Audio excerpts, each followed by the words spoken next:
देश में लोकसभा चुनाव है वो संपन्न हो चुके हैं और भारतीय जनता पार्टी ने अपने घटक दलों के साथ सरकार बना ली, लेकिन लोकसभा चुनाव के दौरान किसानों का विरोध है वो भारतीय जनता पार्टी को वो सामना करना पड़ा उसका। और इस वक्त हमारे साथ किसान नेता अभिमन्यु कुहाड़ मौजूद है।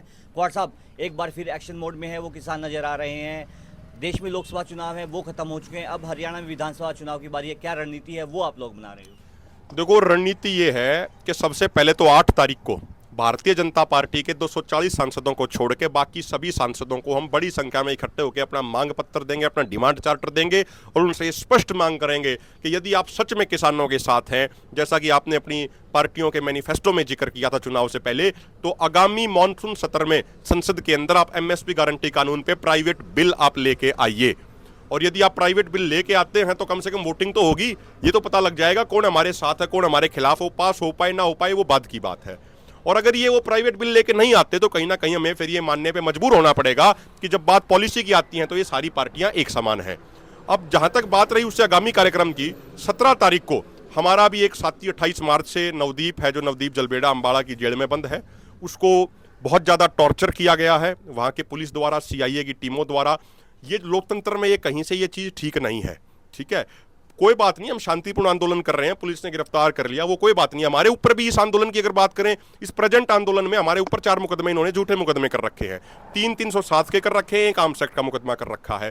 अभी एक 20 तारीख 2020 का हमारा एक दिल्ली में आंदोलन का ही मुकदमा चल रहा था, उसमें दिल्ली की अदालत ने हमारे खिलाफ जमानती वारंट भी जारी कर दिया है।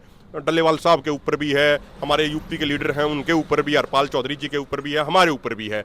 कोई बात नहीं, हम कानून का सम्मान करते हैं। आप गिरफ्तार करना चाहते हैं आप कर लीजिए, आप कल की बजाय आज कर लीजिए, आज की बजाय चाहे अभी कर लीजिए। लेकिन ये करना, रंजिश मान के किसी को टॉर्चर करना, 3rd डिग्री का किसी के ऊपर इस्तेमाल करना, ये चीज लोकतंत्र में स्वीकार्य नहीं हो सकती। इसलिए 17 तारीख को बड़ी संख्या में किसान अम्बाड़ा के अंदर इकट्ठे होकर अम्बाड़ा एसपी का घेराव करेंगे। उसके बाद जब मानसून सत्र शुरू होगा उससे पहले एक दिन का पूरा देशव्यापी हमारा प्रोग्राम होगा और एमएसपी गारंटी कानून के मुद्दे पे पूरे देश में आंदोलन की लहर दिखेगी। उसी की तैयारी के लिए अभी हम 10 दिन के दौरे पे दक्षिण भारत पे थे। सरदार जगजीत सिंह डल्लेवाल जी और बाकी हमारे सीनियर लीडर थे। कर्नाटका में, महाराष्ट्र में, मध्य प्रदेश में, राजस्थान में, तेलंगाना में, तमिलनाडु में, इन तमाम राज्यों में हम गए थे, वहाँ बड़ी बड़ी जनसभाएं हुई हैं। तो अभी आगे आने वाले समय में उसके बाद सितंबर के पहले सप्ताह में एक राष्ट्रीय लेवल की किसान मजदूरों की बड़ी महापंचायत हरियाणा में होगी और 1 सितंबर को एक बड़ी महापंचायत उत्तर प्रदेश में होगी। तो पूरे तरीके से कमर कसी जा चुकी है और मजबूती से लड़ाई लड़ेंगे।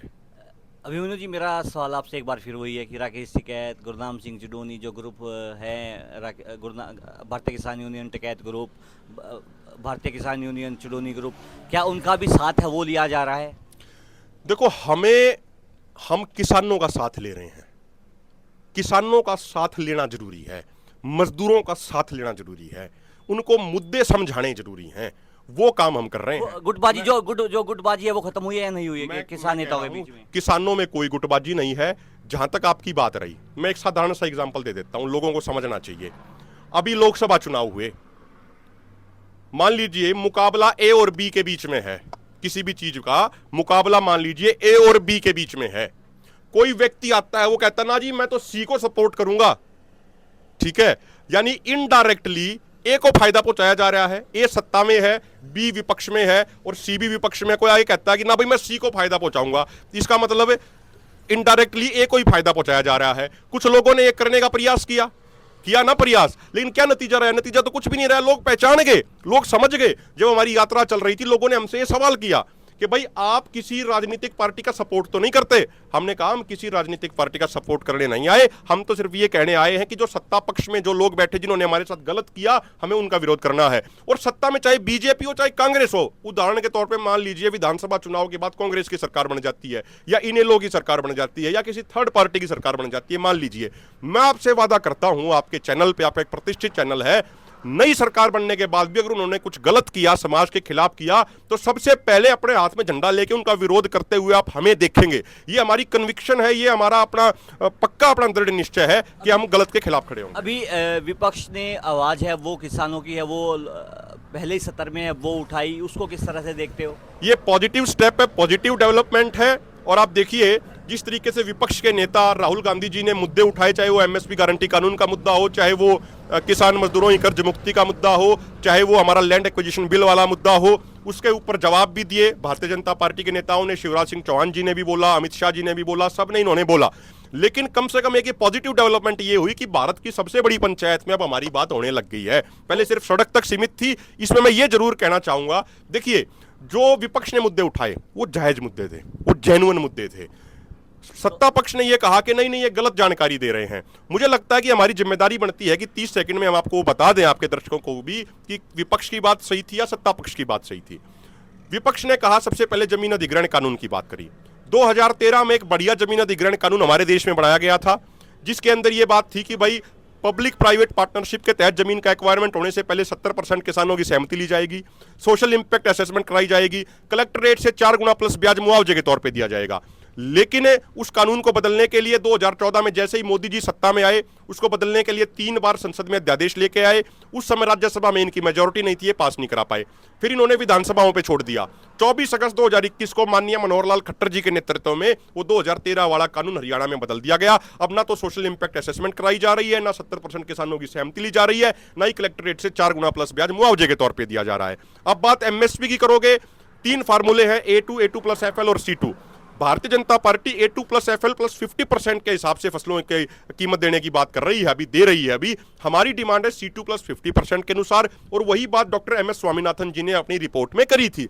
तो माननीय शिवराज सिंह चौहान को देश को गुमराह नहीं करना चाहिए। माननीय शिवराज सिंह चौहान जी, आप एक बहुत परिपक्व, बहुत अनुभवी आप नेता रहे हैं, कई टर्म आप चीफ मिनिस्टर रहे हैं। ऐसे तथ्यहीन बात करना आपके लिए ठीक नहीं लगता। तो ये तमाम जो मुद्दे जो उठे हैं संसद के अंदर, एक पॉजिटिव स्टेप है। लेकिन अंत में ये जरूर कहूंगा कि माननीय राहुल गांधी जी या विपक्ष के अन्य जो भी नेता हैं, खाली बात करने से बात नहीं बनने वाली। आप प्राइवेट बिल लेके आइए संसद के अंदर, वो पास हो पाए ना हो पाए अलग बात है, लेकिन आपको प्राइवेट बिल लेके आना पड़ेगा। ये जो 8 तारीख को जो ज्ञापन सौंपोगे एमएसपी गारंटी कानून को लेकर या फिर स्वामीनाथन रिपोर्ट को लागू करवाने के लिए, जो विपक्ष के जो सांसद हैं, क्या उनको चेतावनी रहने वाली है या फिर उनको कुछ और भी कहा जाएगा वहाँ पर कि आप सीधे तौर पर किसानों की बात है वो रखें, या आगे भी उनका विरोध हो सकता है जो उन्होंने इस तरह के आपकी मांगे हैं वो संसद में नहीं उठाई? देखिए, मैं एक बात कह रहा हूँ आपको, स्पष्ट बात है, अगर विपक्ष के सांसद अगर इन मुद्दों को नहीं उठाएंगे, एक बार कोशिश करेंगे उनसे कहने की, 2 बार कोशिश करेंगे, उसके बावजूद अगर उसको वो सीरियसली नहीं उठाएंगे, तो इसका मतलब तो क्लियर कट ये है कि जब पॉलिसी की बात आती है तो भाजपा और विपक्ष में या एनडीए और विपक्ष में भाजपा और कांग्रेस में कोई फर्क नहीं है, फिर ये माना जाएगा।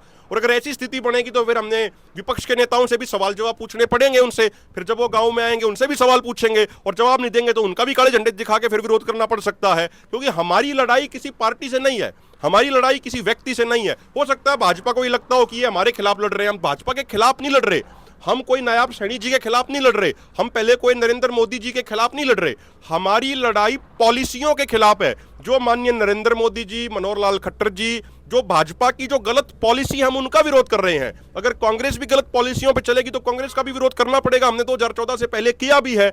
और मैं अंत में ये जरूर कहना चाहूंगा कि देखिए अब क्या कर रहे हैं भाजपा वाले, पहले सबको लठ मार के, पहले सरपंच इन्होंने खूब पीटे, सरपंचों का पूरा उत्पीड़न किया, ठीक है। अब इनको लग गया, अपनी इनकी जो इंटरनल मीटिंग थी उसमें भी असेसमेंट आई, खुद इन्होंने स्वीकार किया, बड़े मीडिया में भी छपी वो, कि किसानों और सरपंचों के विरोध के कारण इनकी ये बिरान माटी हुई है। तो अब भाजपा वालों ने ये लग रहा है कि भाई इनको धीरे धीरे पटा लो। लेकिन मैं ये कहना चाहूँ नायाब सैनी जी, सरपंच भी समझदार हैं, वो चुनी हुई सरकार है गाँव की, किसान भी समझदार हैं, मजदूर भी समझदार हैं, वो नौजवान भी समझदार है जिसका भविष्य आपने अग्निपथ लाके बर्बाद कर दिया। तो अब नौजवान आपके झांसे में नहीं आने वाले, सरपंच आपके झांसे में नहीं आने वाले, किसान आपके झांसे में नहीं आने वाले। आप तो वो ये काम कर रहे हो, अगर बिल्ली 100 चूहे खा के हज को चली।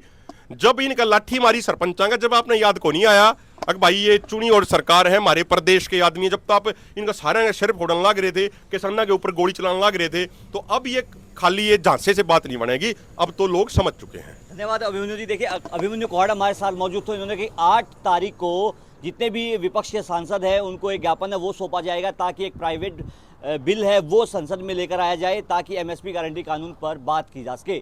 सोनीपत से पंजाब केसरी के लिए सलीम मलिक। हमसे जुड़े रहने के लिए हमारे YouTube चैनल को सब्सक्राइब करें और नई वीडियो की नोटिफिकेशन के लिए बेल आइकॉन को दबाएं। अगर आप ये वीडियो Facebook पर देख रहे हैं तो लाइक जरूर करें और ज्यादा से ज्यादा शेयर करें। धन्यवाद।